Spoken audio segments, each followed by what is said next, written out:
if I angle it just right, the reflection of the computer is on my glasses.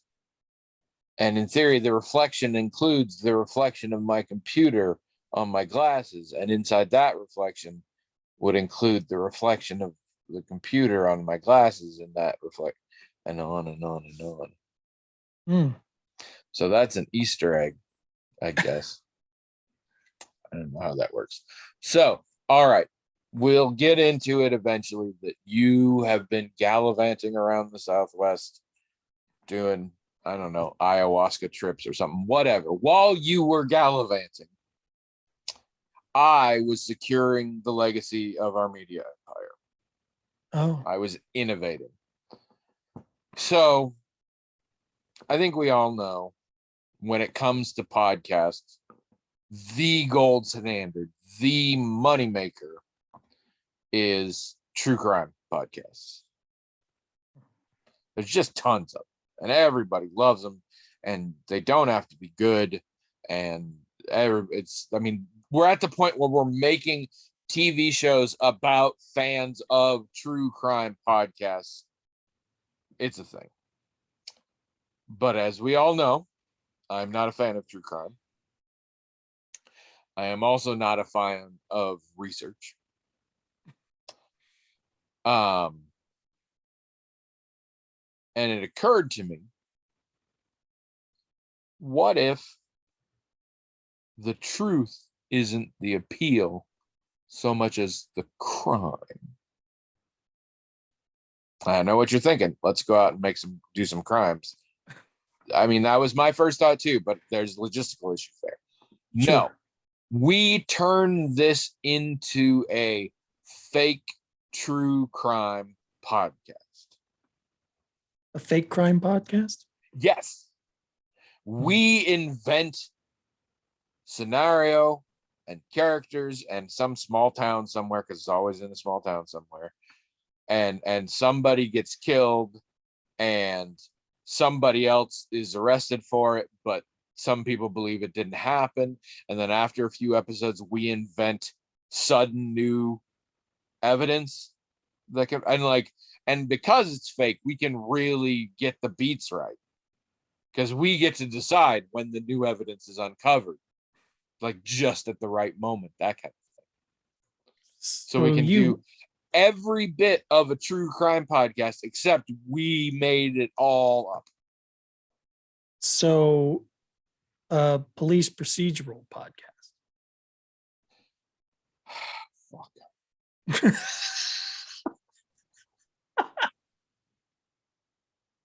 Yeah, I think that's what it is. That you described a police procedural exactly. Well, there went last week. Hello, everyone. Welcome to the Magical Talking Hat podcast, the only podcast in the world that is bespoke for each listener. You get a customized version of this podcast. So if you are listening to this podcast and you don't hear us talking a lot about all the cool shit you've been doing, that's on you. I'm Tony. And I'm William. This is episode 583. 583. For those of you just joining us, welcome. Let me give you a quick rundown here. We have a hat. It is magic in that it has its own email address. themagicaltalkinghat@gmail.com. People write in. We've had a few more lately. That's nice. Still could use more, but we've got some more. That's good. They write into that email address, themagicaltalkinghat@gmail.com, with whatever the crap they feel like. The hat magically, all on its own, forwards us emails. And we read them on the air, talk about them till we're bored, do that for about an hour. That's the show, except the parts that aren't, which is most of it. Now, tell us about your ayahuasca-fueled bender in Phoenix. It's funny because when I do something like this and I meet a whole bunch of new people, it'll sometimes come up that I've been doing a podcast for 11 years, which people are kind of impressed with at first. Same with me. People are impressed. Not impressed enough to listen. They're impressed like this. They're like, oh, 11 years. I'm like, yep, we only ever missed one episode, and then we stuck an old one on there. They're like, oh, wow. And maybe if they're trying to impress me, they're like, what's it called? Magical Talking Hat. You can go to magicaltalkinghat.com, find out about it. And you're like, cool, I might check that out. Never comes up again. Yeah, well, Every time. I'm at the point where I'm just going to hand them the script when they say it. I'm like, here's what you're going to say next. You don't even need to think about it. But I'm sorry, go on. I mean, so this was my first time in Phoenix. That was like the first thing, right? Going from the airport to the resort. It was a resort. Yeah.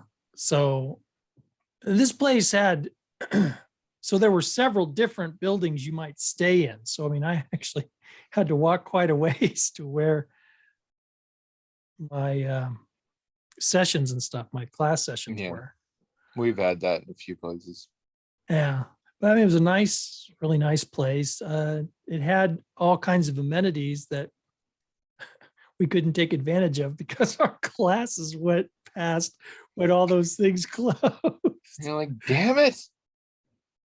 Come on. This is what we're here for. I wouldn't have used it. I mean, a spa and I don't know, water slides. I mean, I wouldn't have done that stuff anyway, but I think some people felt like, well, I paid for this and I'm not able to like do it. So I understood that concern, but it wasn't an issue for me. If it makes them feel better, I'm pretty sure the other guests who were allowed to use those amenities were not allowed to attend classes on being a therapist. Right. So, 6-1. Yeah. So, okay. So this was the first time since my anniversary for starting school is May 10th. So I've been doing this for over 2021. Yeah. I've lost track of years. So I've been doing this for over a year now, and this is the first time I've been doing it like in person, like, my professor's right there teaching the class like professors usually do. And there are fellow students sitting right here like fellow students usually are. And it was how'd they smell? I don't know. I mean, that's really the biggest difference, I would think, is that online you can't smell them. Well, you don't really see that. You don't have any kind of, Oh, do not have cameras like this or anything? No, we don't. I've never done one of my professors would have Zoom sessions and stuff for like just spontaneous discussion or whatever, but we never have like Zoom classes or whatever. Oh, okay. But also you wouldn't be able to smell them or taste them on online class. But so, there are a lot of people who I've only communicated with online. Or like feel them. You couldn't do that either on that. Yeah, it doesn't work. Through like discussion forums and things. I haven't talked to them in video or anything like that. Yeah, like there was one person who was in my particular, so there's a whole cohort of people. It's like 500 people, but we were broken down into much smaller groups. There were 16 people in my class, but many of them I had interacted with before in other classes, or of course I might have interacted with them in this particular class. One person was someone who is closer to my age. I mean, I'm still older than her, but she's closer to my age, and I've had her in several classes, and we ended up talking quite a bit. So it was great to meet her. About kids today and how they don't get it. No, we never. I mean, we have, aside from being very close together in age, we have a lot of other things in common. Mm-hmm. But anyway, there was I think the next closest person in age was around your age. That's pretty old. Around your age. Then after that, just about everybody was, quite a bit younger. I mean, there were a few people in their 30s with kids and stuff. So it wasn't all people in their early 20s. But everybody was really nice, very smart. I mean, gosh, I just can't believe how much smarter everybody is than me. but it's good because I'm learning so much That from is all these other surprising people. because you usually have a really good grasp on how smart you are in comparison with other people and really, Shut up. really sell yourself Yeah, accurately yeah. in that. So Okay, it's okay, very okay, surprising. okay. I wonder what the distinction could be. Anyway, it was great to learn so much from, all these different people and all their different experiences, and they were very good at talking about and exploring those things. So it was really the first time I've spent an extended and kind of intense period of time with other people who are either learning to be counselors, therapists, whatever, or they're already professional, PhDs or whatever. Because it wasn't just my instructor that I met other people like that too. And it really to spend basically 5 fairly intense days just being in that place, it was really different. I mean, it makes coming back here and working on, like I'm doing homework like I always did, but the whole mood of it seems different. Like Yeah. before, Although hopefully it also makes you feel more comfortable potentially reaching out to others on school stuff. Cause like we met in person, we talked or whatever. So now I don't feel as weird about like sending you a message asking you about things that we're working on or something. yeah, I mean, you're getting at the point, which is, I felt for a whole year like I was just sort of toiling away by myself. I would talk to people in discussions once in a while, but it was mostly solitary and lonely and everything Yeah. else. But yeah, now it's like it just doesn't. That whole notion of me just sort of doing this by myself and feeling sort of alienated from other people who don't know what I'm going through is just gone. Cool. There's this whole other group of people that I know are there, even if I'm not interacting with them directly. I know they're there. I know I could interact with them if I wanted to. In fact, I've already we have a group assignment sort of to do this week, and so I've already Zoomed with those people Mhm. again.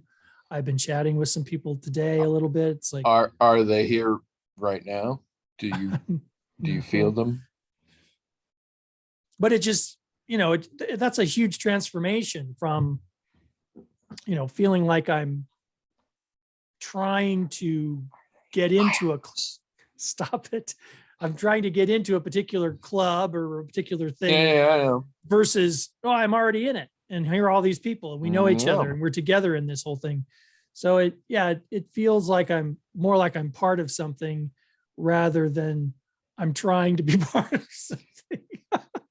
If that makes any sense, I don't know. No, if it does. absolutely does. It absolutely does. We all And struggle with belonging and not belonging, so it makes a lot of sense. so it feels pretty good actually. And even though there's a paper assignment I've been struggling with the last couple of days, I think before I would have been totally insane over it. But now I'm concerned about it and I'm not happy about it being so difficult, but I'm also like, I don't feel, it doesn't feel as dramatic as it used to. Other people are going through it, like in a very real sense. Yeah. Other people are having that same assignment. Sure. And maybe I could ask them for help if I need it or whatever. And it doesn't mean I'm going to. It's just the feeling of knowing that those people are there is almost all you need, Yeah. So, and the 5 days is critical because I'm pretty sure if they spent much more time with you, I mean, well, there's, so this way, just enough to give a good impression and get out before they find the truth. I don't know if I told you that before I went, Abby sort of got me a whole new wardrobe. Did I tell you that? You did tell me. I don't remember if it was on the podcast, but you did tell me. So every day I had something that I thought was sort of like nice Sunday clothes type of thing to wear. Mm-hmm. But of course I was the only one who did that. Of course. Which didn't bother me, but it did attract some surprising attention. They all thought you were a narc. No. Someone stopped me at a restaurant, just asked who I was and, just wanted to talk to me, I guess. Just a stranger. Well, they ended up being, they were there for the same reason I was. They were there with the Okay. school and all that. But they didn't, I don't think they knew for sure if I was. They asked me that. That's the first thing they asked me. But I think, Wow.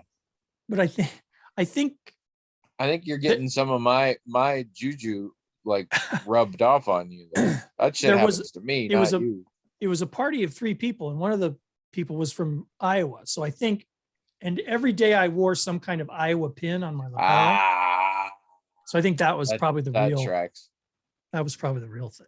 That definitely tracks. But we had a great conversation about how the week was going and everything like that. And then the next day I saw that fella again and he said, "Hey, William," and I waved at him. I couldn't stop because I was on my way to a class, to another class, but it's like, well, that was nice that he even remembered my name. It's But good yeah. for you to make friends. Yeah. And I made a lot of friends, good friends there. So, we spent our evenings together too, just, talking about things and Getting drunk, talking about sex. no. Oh, I assume so. Okay. That's what yeah, all it the was- rest of us do in our evenings. I don't know if you All knew right, that. well- That's what we all do. It was a very positive experience, I think, for everybody involved. I mean, we all seem to think so. Now what I have to do, the assignment that I have, the group assignment, is we have to sort of role play a therapy session. And Oh, record I it. thought you were going to do that there. You had talked like you thought that was going to be. a Yeah, thing. we did do that, but we have to record one and submit it like as an Were they assignment. better than your actual therapist? No, no. This is, what, and when I watched the podcast for last week, I realized that maybe I unintentionally misrepresented some things. Okay, so one of those things Not is a real this. therapist, people. One of those things is this. I think some people might have gotten the impression that in the approach that I was talking about, you couldn't say things like, "Well, that sounds really frustrating," or whatever. You can say that, especially if it's reflecting what the client has actually said. That's the key. It's not that you can't say anything in the interaction. It's that you only say things that reflect or paraphrase what the client Yeah, is you have presenting. to be sure that you're restating what they said Right. And you and not leading them. right, or giving your own opinion or whatever else. Also,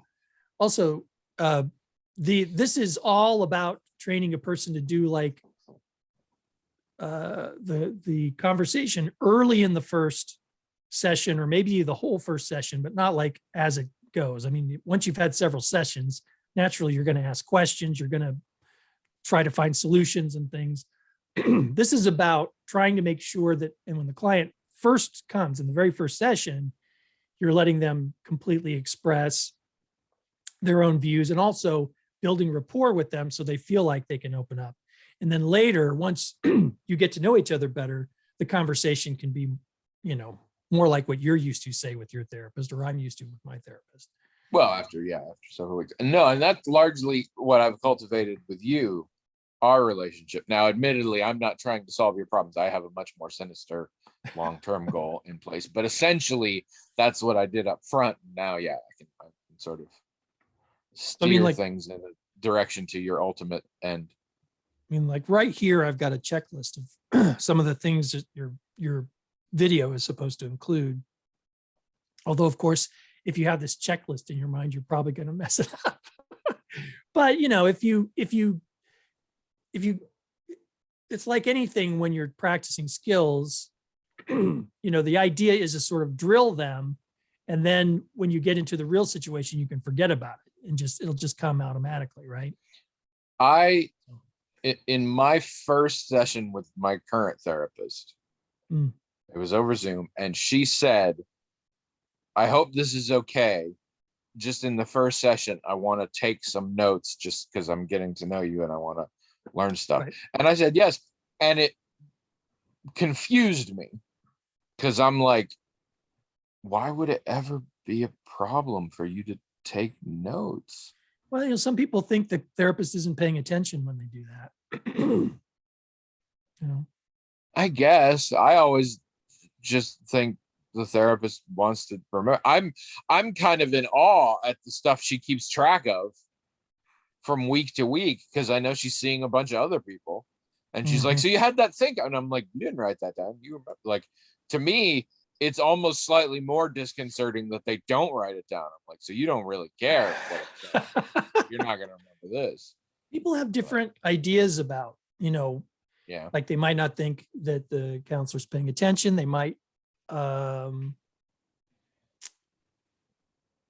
Be worried well, somebody else could see the notes. That one occurred to me. yeah, that's If we're sometimes, just talking, it's you and me and yeah. nobody else can hear.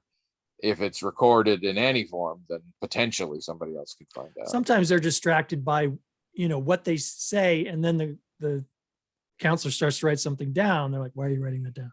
Well, What's interesting about see, that? No, this becomes a thing. I think part of it is a lot of us view therapy from TV and movies. Yeah. And in TV and movies, a very common joke is you say the patient says something or doesn't say something, and then the therapist is writing something down and they're like, what is it? Like, never mind. And sometimes we see it and it's just a word like crazy and then they double underline it or some shit, Right. So I think that stuff colors people's view of it. Maybe, I don't know. But it's- Also, it was the sort of therapist that pretty much asked permission for everything she did. So that might be part of it. Yeah, that's probably. But at the time I was like, yeah, that. take all the notes you want. I'll probably be like that too. But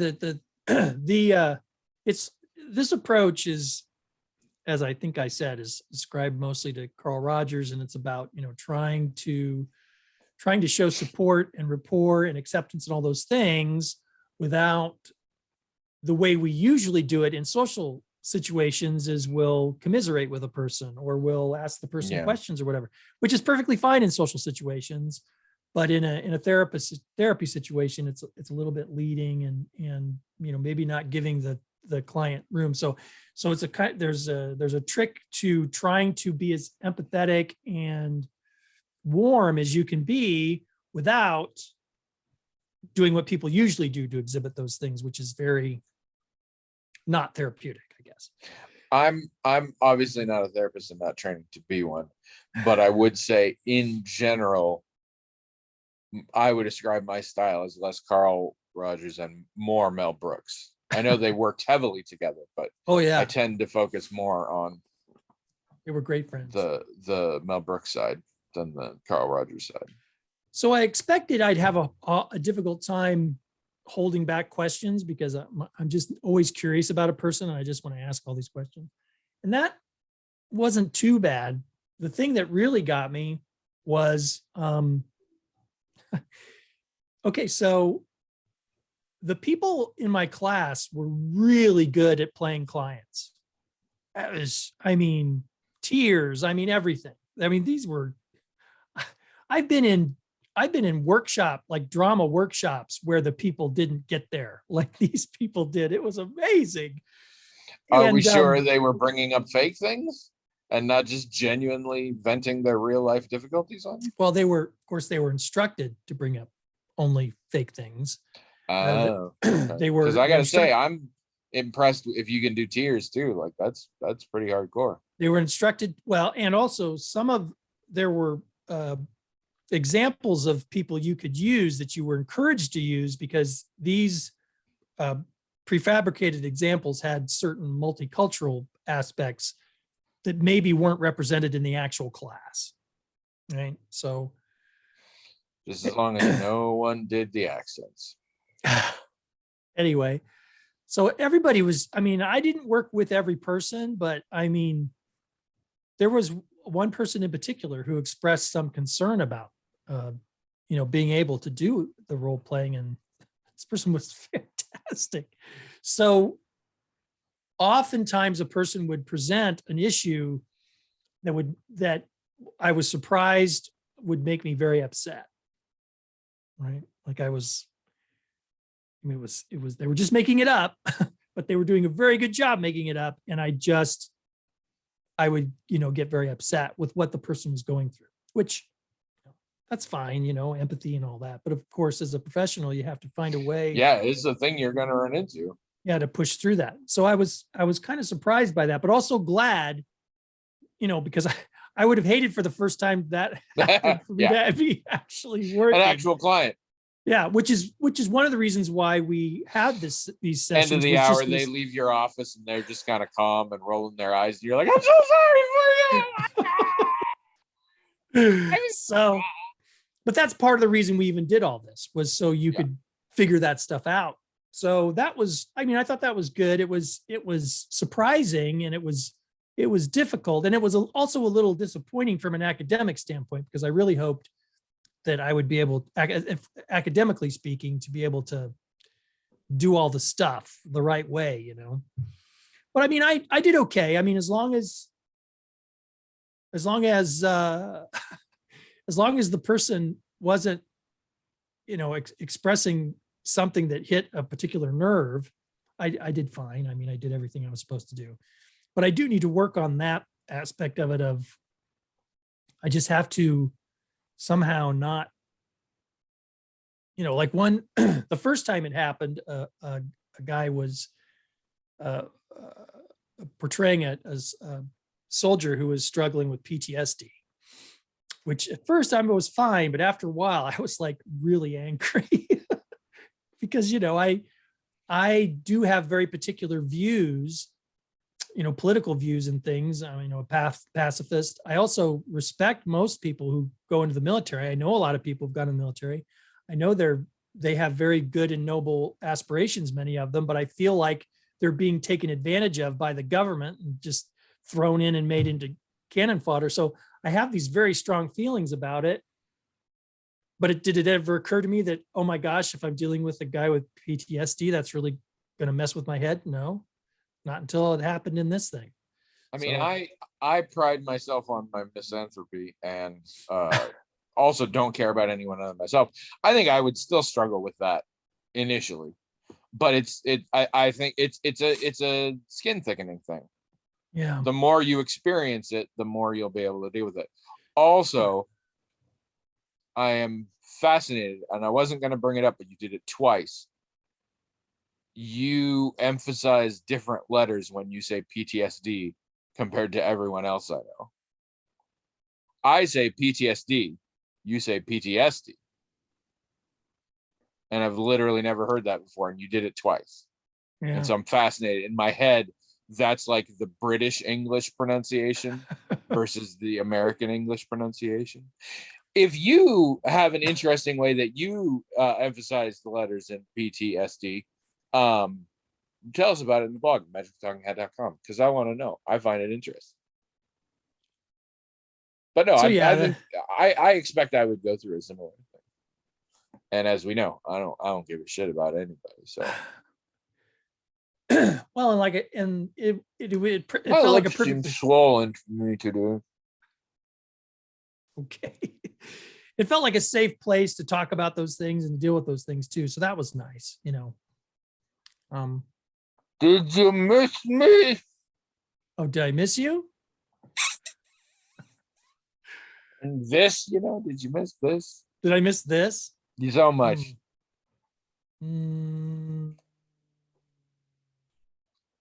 Yeah, I think I did.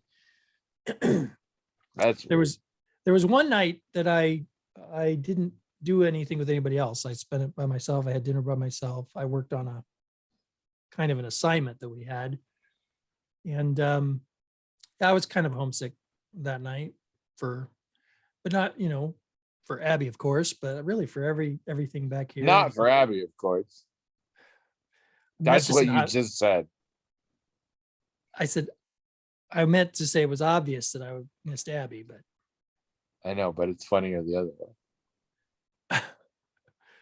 I think I meant to say not just for Abby, but for, you know, yeah, you, everything. Because we've done, you know, we do record things ahead sometimes, but for the most part, our experience over the last 11 years is to do this every Thursday. Yeah, it was weird not to do it last Thursday. Yeah, it's very weird not to confusing do it. It's weird not to do it. So yeah, of course I missed this and missed my wife and you know, also I talked to my family more often usually than I could over that week because everything was so busy.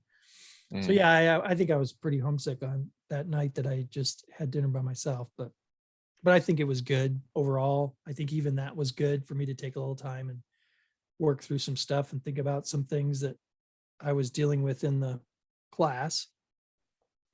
So yeah, I mean, it was just it was a very different experience. It was most of the stuff I didn't really anticipate were going to happen. But in a good way, a lot of good surprising things. So And yeah, now you're a therapist? no, but I think I feel more connected to that whole world than I did before. That was good. I'm not sure I felt disconnected before, but I think I kind of did feel a little disconnected without really knowing it. You just didn't know you were missing something. Yeah, right. I didn't know what I was missing. That's exactly it. And now it's so there's a little sadness afterwards, like, oh, that's just too bad that it's over, but it's not really over. I mean, I know all these people, we're communicating, we're doing stuff together. That'll probably It's continue. never over. So Just when you think you're done, comes back. but sometimes you have these really, you go somewhere and you have these really good, powerful experiences, and then it ends, and then it's like it really ends. Like it's there's Like, nothing about that experience that's going to keep going. I murder everybody before I leave. Yeah, no, I've been there. Well, let me think of an example. Like, so you remember, I mean, I'm sure this is still something that happens, but I haven't attended for a long time, Llamas Fest or whatever. Yeah. You can go to that and have a really good, profound experience, and you connect to all these people, and then it's over. And then a week later, you're like, wow, what happened to all those people? What happened to the profundity of that experience? It's all gone now. I mean, you know what I mean? That's kind of the thing I'm talking about. I wasn't confused. I was just being funny. Well, I didn't know, because Just I mean, making jokes. Well, I also was being funny because I very seldom experience that personally, but I understand the concept and I have experienced it. well, I mean, when I was growing up, I experienced that very frequently, and it was usually in relation to church type of activities, right? Yeah. Everybody gets together for some big church, it almost feels like a revival type of environment, and it's very inspiring and moving, and love and all that other stuff, and then it's over, and then like then it's not Yeah. like that for No, again. and I think it's very common, and I think I probably did some when I was younger, but not a lot. I'm never pining for the past, even when it was a real good experience. This is the thing that's been coming up in therapy a lot for me. The great irony of my brain.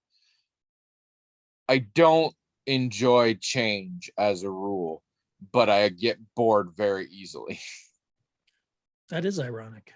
And so in most experiences, no matter how much I like them, about the time they're going to be over, I'm about ready for something else.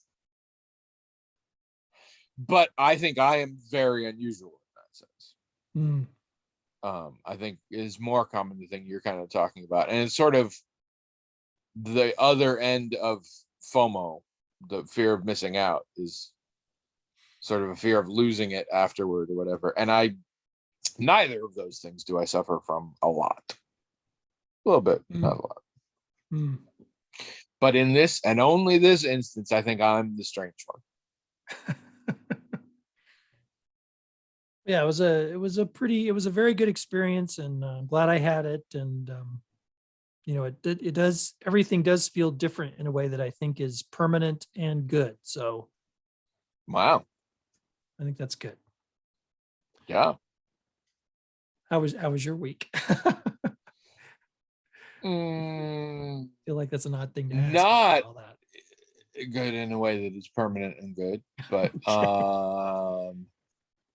I had therapy last Tuesday, and it was fairly boring. And it was bad too. I was talking about like real stuff that was bothering me, and then she's like, "Well, sounds like you're doing pretty good." And for a second, I was like, "What the hell?" And then I stopped. And I'm like, "Yeah, I pretty much am." But then I had like a full-on mental breakdown the next day. Oh, sorry about that. But luckily, I then had to drive for 2.5 hours with my wife. And so we talked about it and I came to an epiphany, and I finally have a second thing to work on in therapy. And so I'm very excited next week because I have therapy again and I get to tell her we've got a new thing. And I won't go into detail here, but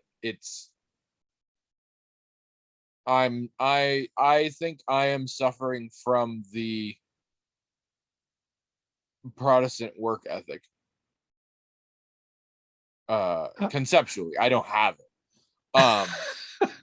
But this, I think even though this was not something that was ingrained in me, and this is something that I reject, I was raised in society where I think I put my value as a person measured as what I do. And now that I do not have a job, that is and I am not paid, that is a problem. Okay. And it's something that I didn't think bothered me, because versions of it, like when we've talked about this, the whole idea that like my wife earns all the money and I'm just a home, like, has never for a split second bothered me. That isn't there. But that's not the same as you are what you do, and I don't really do much. And I don't contribute money or anything. And so I think that was where I got hung up. And also I had been sleeping very poorly. And I think that's what sort of triggered it, was a lot of sleep deprivation mixed up with the rest of it, made me lose my fucking mind. But I got better. And here I am now. And I'm starting to sleep better because I started exercising again this week. And I think that is already beginning to help. Usually it takes a week or two to really kick it, but that is going on. I went and saw my Nibblings choir concert in Chillicothe, Illinois. And that was the thing. It was on a Wednesday, and we drove there for a 7:00 concert, saw it, and then immediately drove back home. I got home like just a little before midnight. That's a long day. Yeah, it was. But it was really fun. And the week before, I had seen a elementary school band concert, and the difference was amazing. Because elementary school band, they just started looking for if you can make noises with it. And as they should, they're young or whatever. But these people, like my niece in particular, she's in the jazz choir, and I was in the jazz choir in high school too. And it makes me mad because I thought my jazz choir was pretty good, but holy shit. I will toss this one at you. Here's one for the music heads out there. They did an a cappella rendition of David Bowie's Nature Boy. I think that's insane, to give an a cappella version of David Bowie's Nature Boy to high school students.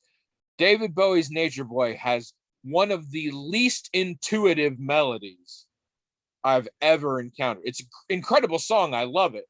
But if you're just sort of follow along, you can't. It's weird in a cool way, but it's very weird.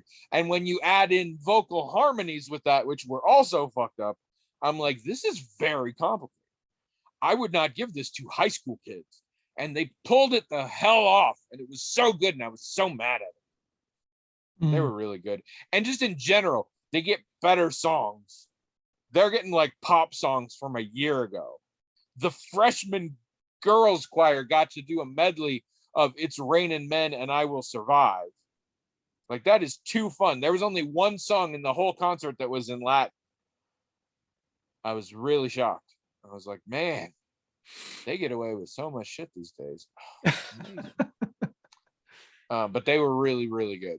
And that was fun. Not a lot else happening. I've been playing a lot of Final Fantasy. The story in that game is really amazing. It's odd for an MMO to have a story that I will say is one of the better, if not best, narratives I've had in a video game. Wow. And the fact that it's an MMO where you cheat out on all that shit is really impressive. but it's to the degree that like some shit made me sad and I kind of had to stop playing, or at least stop playing the main storyline for a little while, because I'm like, I need time to process what has happened here. That's pretty And good that when was that it was happens. pretty impressive. I saw, oh, okay. Let me catch you up with TVs here. We finished a bunch of shit. We finished The Tourist, the HBO Max thing I told you about. Apparently it is not a limited series and it is getting a second season. Hmm. I do not understand a second season because it kind of wrapped everything up. And I do not think we will watch a second season. Oh, okay.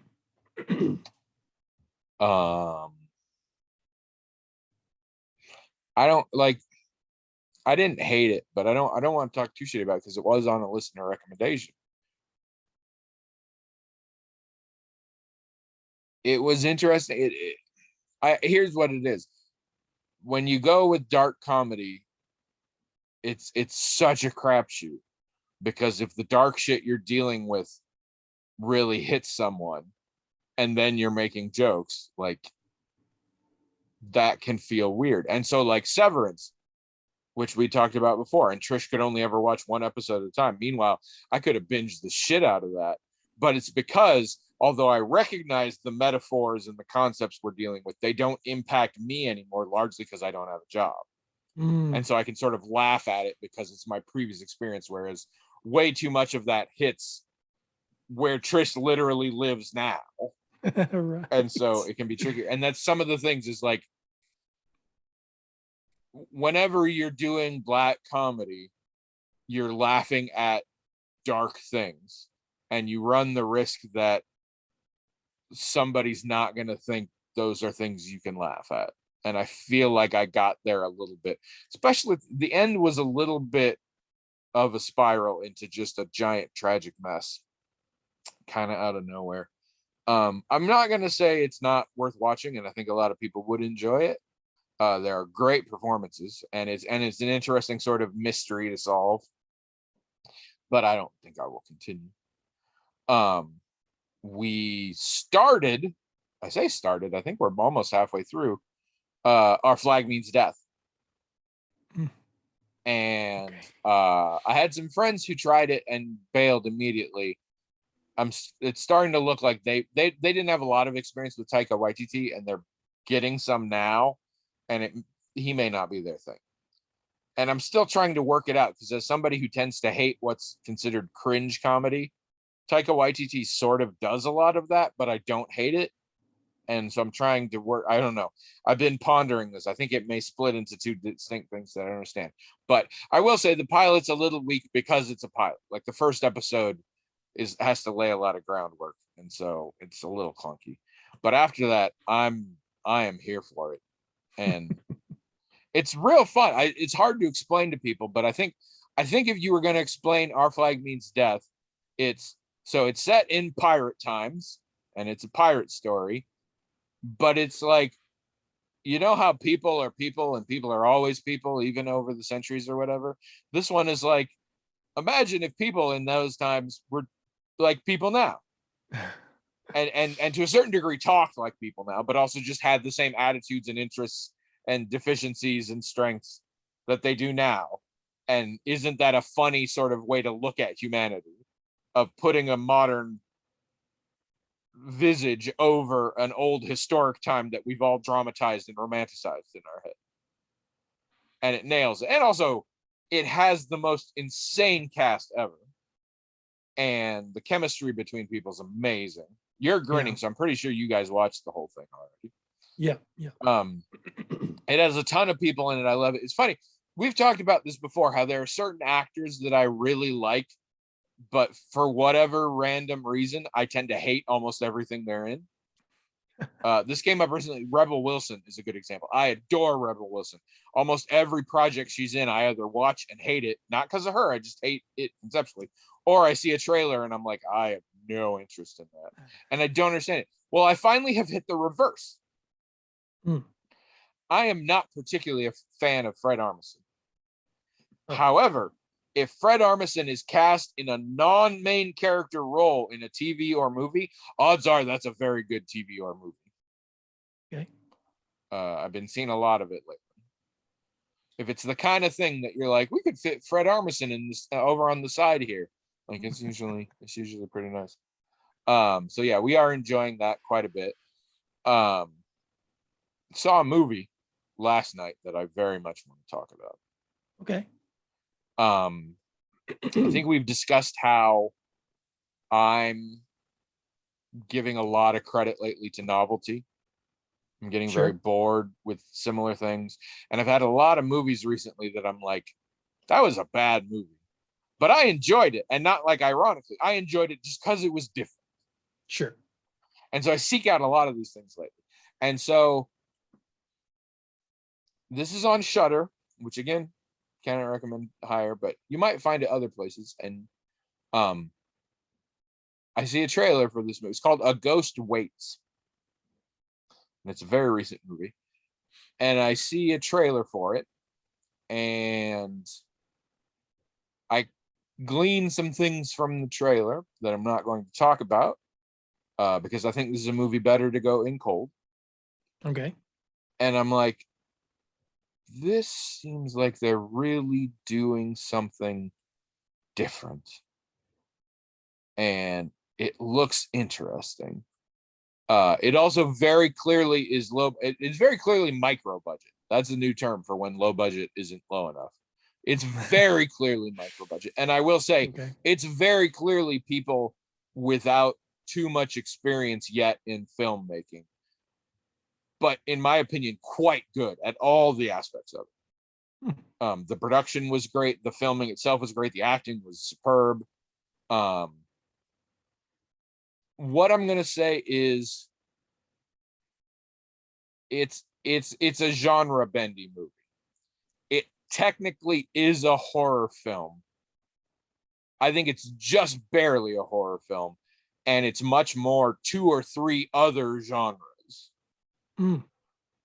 It has a very small cast. It is relatively short. I believe it is 80 minutes. Trish and I both really enjoyed it.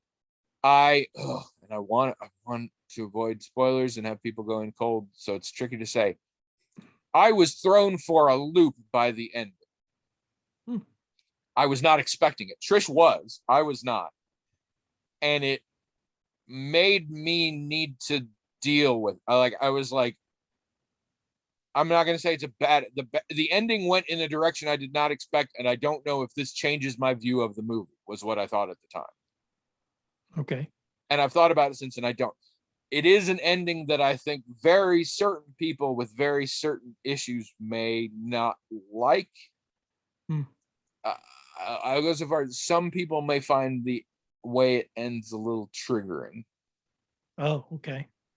But that's as most as I want to say. It's an incredibly thought-provoking movie, and the ending being like this, if nothing, it is more thought-provoking. We've already had discussions about the significance of that ending within the rest of it and all that, and how we thought it might go and all that. It's very thought-provoking, and I love that. And I'm going to be thinking about the movie for a very long time. I also, and this is, I don't want to give me or really you, because let's be honest, we'd both be doing this, too much credit of filmmaking, or even that this is a specific story we wanted to tell, but it feels like a movie you and I would make. It absolutely feels like I could see me making this movie, and the way they make it, in particular, writing is of a, I mean, I'm just gonna say it makes us sound bad, but you and I are very tell don't show people in our screenwriting, and you're not supposed to do it that way, but you and I are men of words. And I think on a micro budget, that's hard to work. Like that's, you have to sort of have that. And so there are a lot of things, like this movie very clearly cared about its story continuity and things like that. And that's all sort of built in a way that felt like me. And it was entertaining and yet had messaging that again felt like something you and I would do. Trish was very intrigued because the people involved in the directing and the writing and the production, all of the big names for that are all men. and she thought it very much felt like a woman's film, like a film a woman would have made, although it is a male primary. Our POV is a male, and I get that. There's a definite feminist bent to it that I get, and I highly recommend it to sort of everybody. I'm afraid it might only be on Shudder. I don't know, but it's called A Ghost Waits, and yeah, it's only 80 minutes long, and it's very good. It's probably one of the better movies I've seen in a while. Nice. I would recommend it. All right, let's do a question. I got this one. You got it. I actually remembered to do it. Thank you, those of you who are sending things in. We can always use more, but we do have a small handful at the moment, so that's nice. All right, this is from Beth, one of our regular contributors. I don't know why. I've done everything I could to scare her off, but she's still here. The subject on this says 4/14/22 question 3, because she wrote in 3 emails that day, so we're on our 3rd. I don't know a song for this one. How many countries have you visited? Where do you want to go next? Beth. I ain't got a song for this one.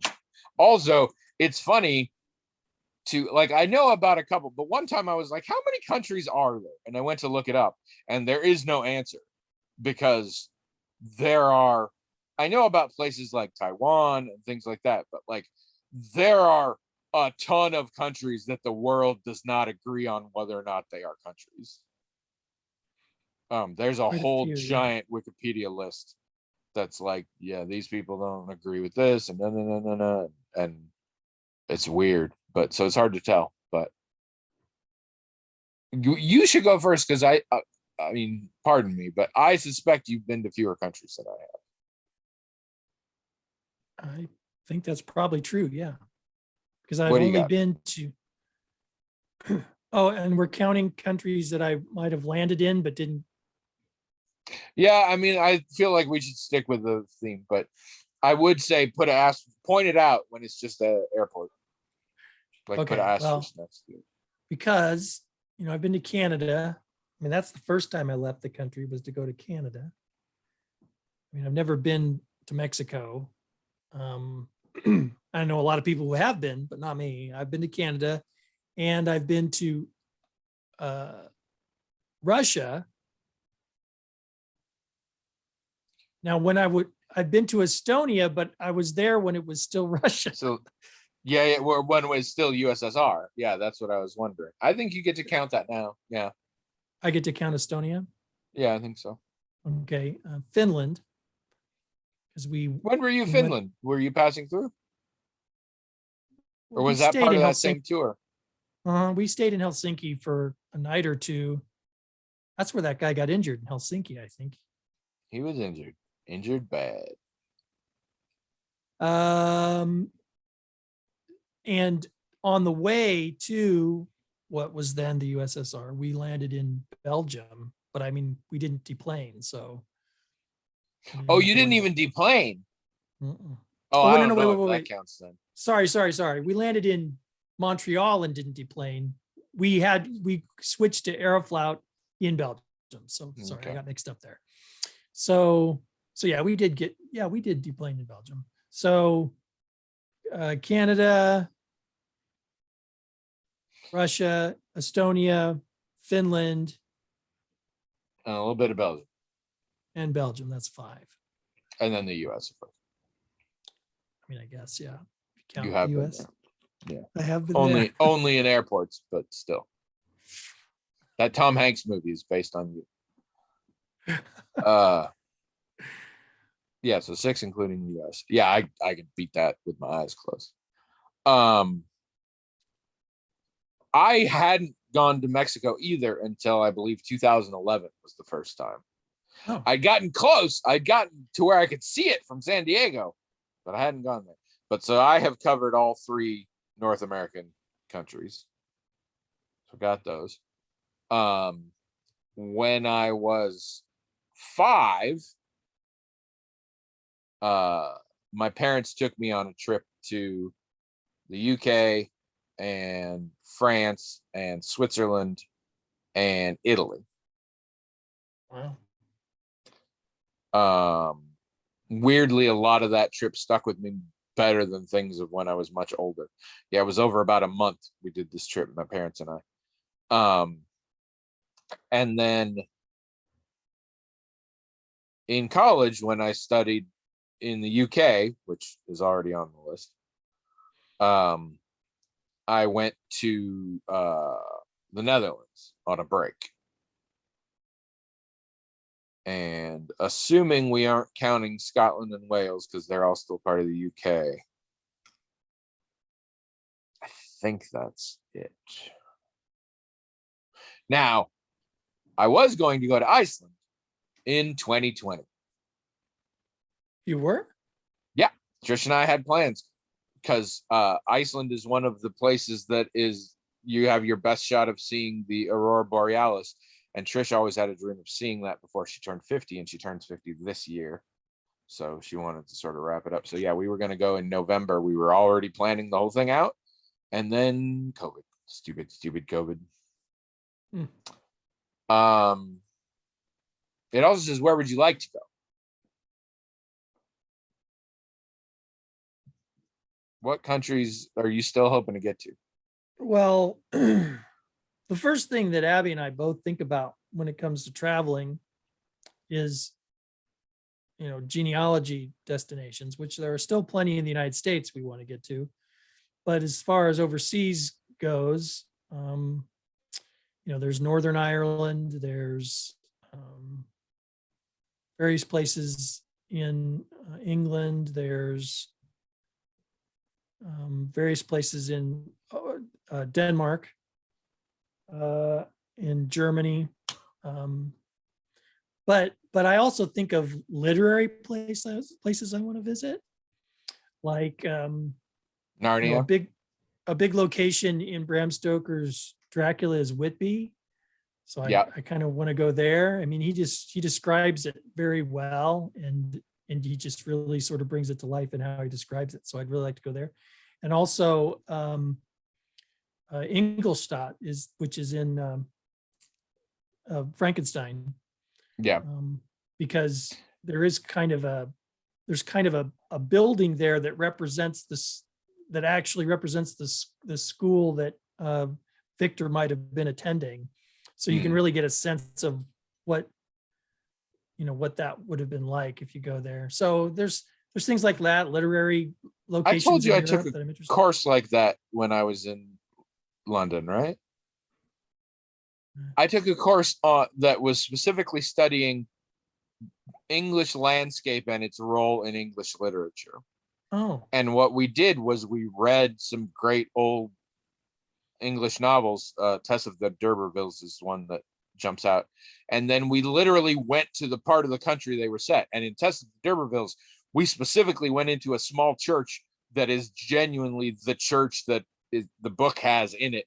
And like they talk about a particular king's grave, and like we saw that grave and stuff, and that was very cool. See, that'd be totally cool to me. Like also in Frankenstein, he starts to build the female for the creature in like these northern Scottish islands, and they're not specific which one, but you could visit just about any of them.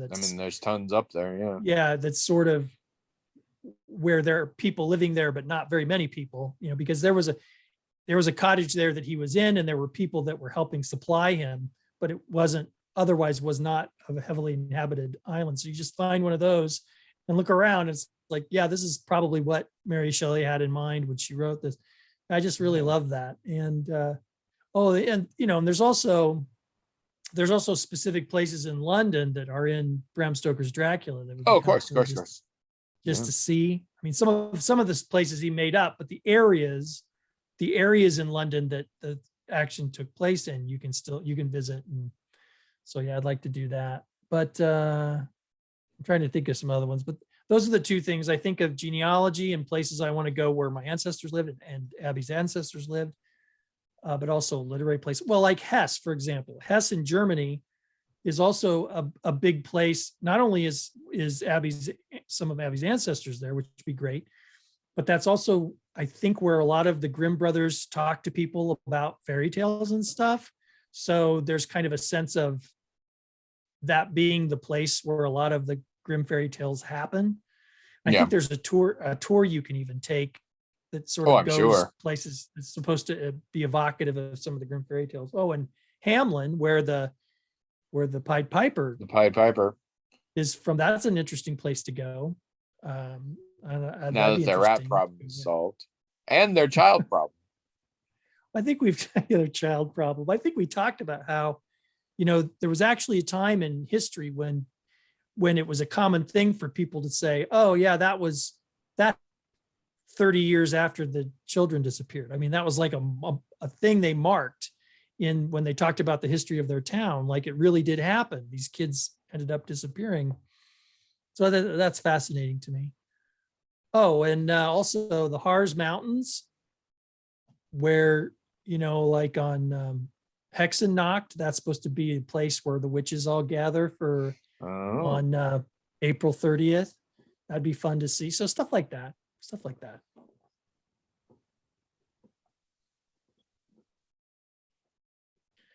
That would be a big trip if I went and saw all that stuff. do all that at once. Yeah. Although that would be the most economically and time efficient way to do it. Well, the thing is, it's as I understand it, and maybe you can speak to this a little bit. Europe, compared to the United States, Europe is everything is a little more close together. I mean, you think of Well, it is physically, it also is politically. hmm, Once you get into the EU, it's a lot easier to move around countries yeah, and cheaper and all sorts of things. Yeah. So in general, a European trip, the most expensive part is getting to Europe. hmm, Once you're in Europe, things are easier. yeah. I mean, it's when you think of visiting a whole bunch of places in the United States, it takes hours to drive from one thing to the Yeah. other. You need to fly. Whereas Well, and you driving don't, most places in Europe you can, isn't that no, it's big not deal. that tough. But also, they also have much better public transport, Sure, sure. trains and shit like that. So Right, yeah, right, no, right. it's way better. Oh my gosh, trains. That would be amazing to travel on trains in Europe or Oh, even, don't get it twisted. They're pretty shitty now because they got all privatized, but they're oh, still better than we have here.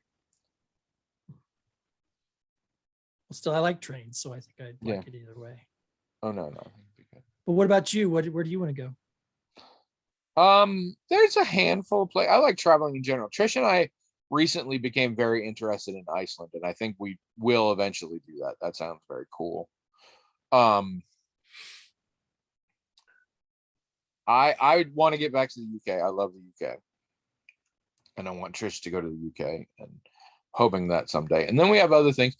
Trish used to really want to go to Italy because that's sort of where her family, or at least parts of her family, are from, but not to seek out specific ancestors or anything. Just like, I come from Italian stock. Let's go see what that's like. And I'm certainly not opposed to going to Italy.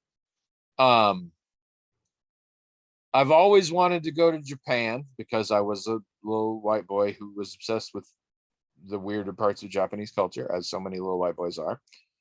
And I still am curious. I don't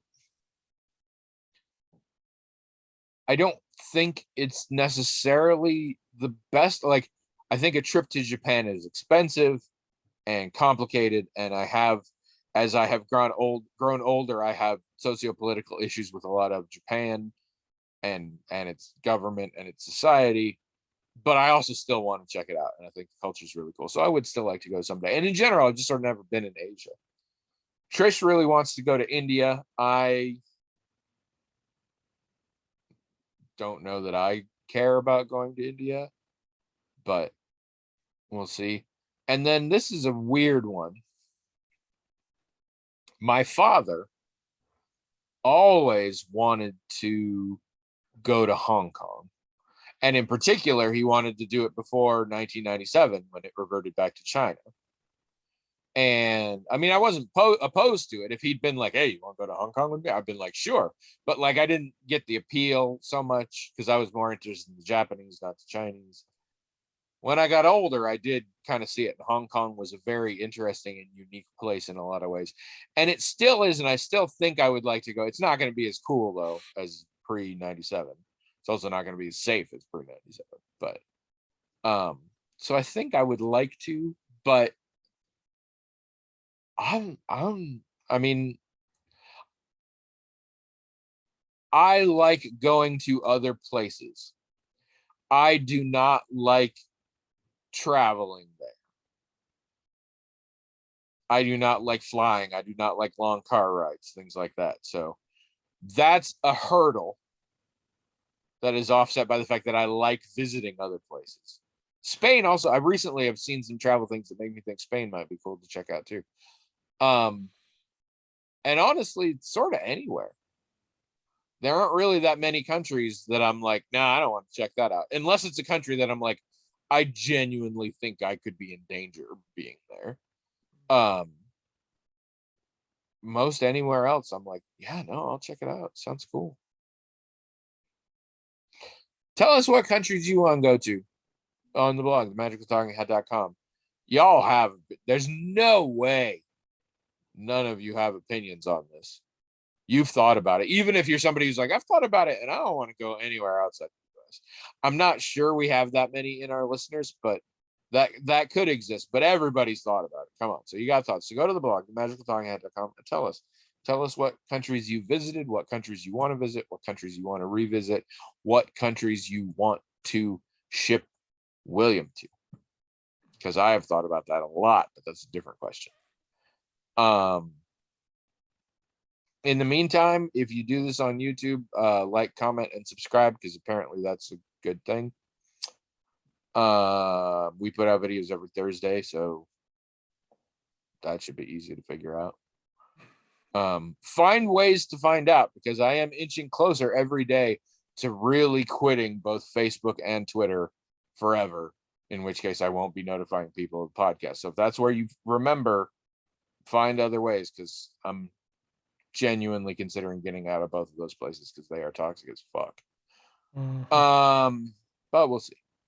In the meantime, yeah, go to our blog. You can always go to our blog, magicaltalkinghead.com. In fact, I recently renewed the domain again for another year. So I've started doing it yearly because then it's easier for me to remember and not freak out about not remembering how to do it when I get the notification. So if I do it every year, it becomes more of a habit. Yeah. So that helps. Also, I wrote a book I think I've talked about before. It's called Odd Wings. You can find it on smashwords.com. If you look under Anthony K. Parsons or William, I have a question for you. Yeah. Do you know what darkness lives in the souls of men? Shit, did I get the wording wrong? You get the joke, right? The shadow knows. Exactly. And you have just been shaded. I don't know what happened there. I think your ring light burned out. My ring light. Yeah, I wish I had a ring light. I have a book and you should read it. It's pretty good. It only costs $3. It's not that long. I mean, honestly, better to read that book than listen to this podcast. It's better than this podcast. And I'm working on a sequel and that'll be cool and stuff. So it's $3. Check it out. And if you did buy it and haven't read it, read it. It's not going to take long. But seriously, it costs $3. You can read a book. Come on. And it is. You're clearly invested in me enough to listen to this fucking podcast. That's insane. How can you not also want to read the novel? And William's novels, but I don't show for him. He needs to do that himself. But Now he wrote a trilogy that's very good that I have read. If you want to see my stuff, mine's better, but his is good. aethertheater.com. That's AETHER theater. Yes. You can find my books, which are under the pen name Clifton D. Hawk. You can find my music, which is Pilot House. You can find my webcomic. All my stuff is there. The webcomic stuff. And if you have anything to say about it, I'm perfectly happy to hear it, Absolutely. even if it's not entirely positive. I'm just saying, we both have done a bunch of other creative endeavors, arguably all of which are better than this podcast. And so if you're listening, then you should do those things too. I watched Inquire Within the other day because I was thinking of sending it to my classmates because the whole thing was about how to That's true. have That's an true. interview. So I was You like, should. don't do it like this is what I was going to say. And I was going to send that video. You should absolutely send that to them. It was I think pretty that'd be good. I mean, you awesome.